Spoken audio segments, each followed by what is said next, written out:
Good morning, my fellow yoga travelers. I'm mighty glad to be alive today, and I hope that you are too, as we continue to live, laugh, love, learn, linger, live the life we love. Don't forget, loaf and lubricate. Yes.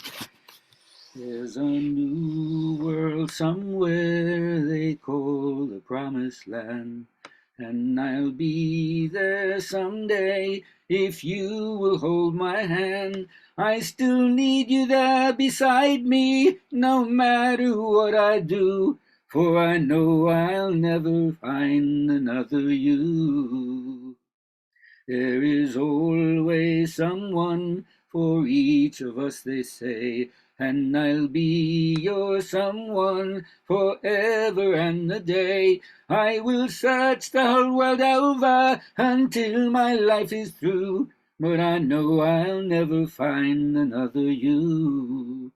It's a long, long journey, so stay by my side. When I walk through the storm, you'll be my guide, be my guide. If they gave me a fortune, my treasure would be small. I'd lose it all tomorrow and never mind at all. But if I should lose your love, dear, I don't know what I'd do. For I know I'll never find another you. Another you. Another you. A little a cappella today without the guitar. You'll give me a pass on that, right? All right, so what are we going back to? First, the law of attraction. What do you draw unto yourself as a result of the thoughts that you're holding in your head? So the struggle is to learn how to allow the well-being that is natural to us all to come through, to get accustomed to feeling some kind of inner comfort. And this is really hard to do when you're not mindful of your own thoughts, or whether or not you indulge in aggressive thoughts that create jittery molecules. But what's really tough is that the condition of the world is such, it's really hard to find inner comfort when there's so much suffering out there.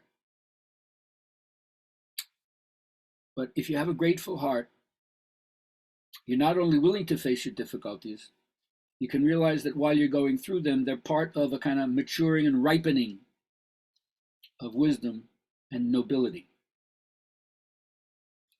Then instead of dragging it around saying, oh, I have to do this, no, I get to, not I have to, I get to a new perspective as a result of facing this.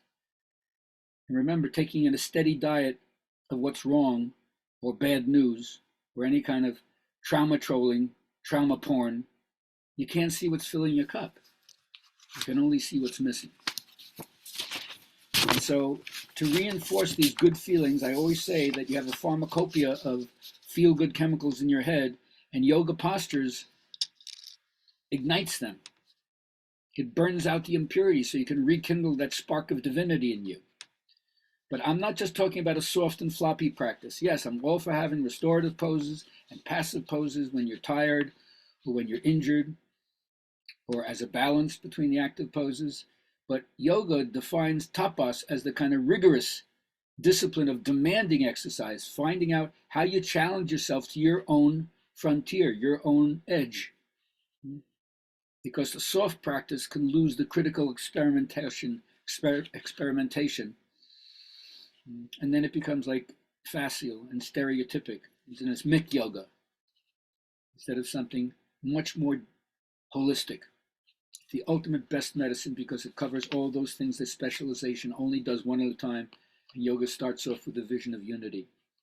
So remember, it's a science, it's an art form, it's a philosophy, and of course, most important, it's a way of life. So the last thing I want to say for today is, if you're inwardly rich, you don't care at all. And that doesn't mean you're callous. I mean, you don't care what other people have to say, because it doesn't matter to you whether you're successful and known and an influencer, or low-key, behind the scenes, unknown. Doesn't matter. But to be this kind of standalone rebel, maverick, not depending on other people's flattery or good opinion of you, it requires its own kind of arduousness greater care, attention to detail. Because if you don't do that, you'll grow inwardly hideous, and then you'll never discover how to love. I want to give this quote out there from Meister Eckhart. If you don't know how to work without a why, live without a why, or love without a why, then you won't know how to work, live, or love, or why. Tomorrow is the next in our Good Vibrations class from 11 to 1. Go to GabrielHalpern.com and sign up. It's yoga and the Bhagavad Gita. Should be a good one. Look forward to seeing you there.